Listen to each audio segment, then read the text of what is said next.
Welcome back to episode 13 of the Digestibles. I'm your host, Adam. And I'm Gordon Flipping Ramsey, your guest speaker for today.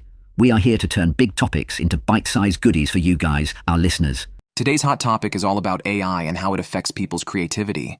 Well, I'll be darned, I've always been curious about how reality compares to the movies. Well, I'm glad you are joining me today as we explore this fascinating topic.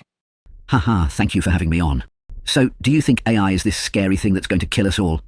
Starting strong, I see. I don't think that's going to be a future anytime soon. To begin, we need to define artificial intelligence clearly.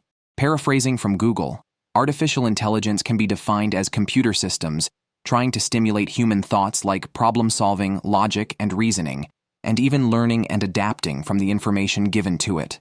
One popular AI program that has reached the headlines a few times is ChatGPT. Oh man, it's caused such a ruckus that it reached over here to the UK. It is a program that's been fed the whole internet up to January 2022. I read an article called How ChatGPT Robs Students of Motivation to Write and Think for Themselves, and it described, tools like ChatGPT are only the latest in a progression of AI programs for editing or generating text.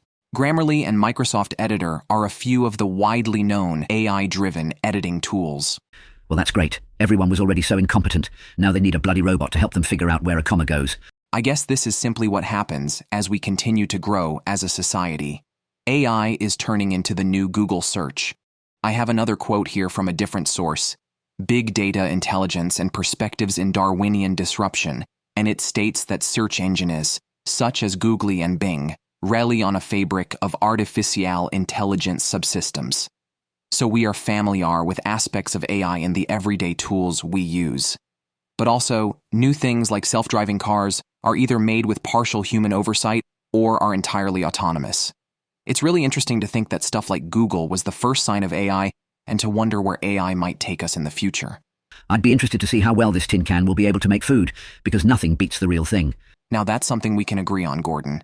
Since we're on the topic of how AI has been affecting creativity, I want to know how it changed the way artists create original content. It's definitely a morally gray subject area. Another article, called Artificial Intelligence Will Not Replace Human Creativity, describes, the birth of creative AI would be the demise of a previous particularly unfortunate novelty, the content writer. But of course it isn't 100% bad, because there's no reason for creative enterprises such as art and writing to be AI-proof. So long as we conceive them merely as tasks. AI can be a powerful tool when artists and creators know how to use it correctly. Oh please, I bet the AI couldn't even tell the difference between a foot and a hand. Haha, that's true. AI has already been making us lazy about fixing our own mistakes, leading to overdependency. Honestly, people were already pathetic at basic grammar, so that's about as shocking as using a spoon to drink soup. Utter rubbish. Yeah, when people are given an easy way out, they seem to always want to take it even if it will hurt them in the future. The author notes that, following the 2022 release of the AI chatbot ChatGPT, some educators expressed concern that the program's ability to generate human-like text could lead to students cheating.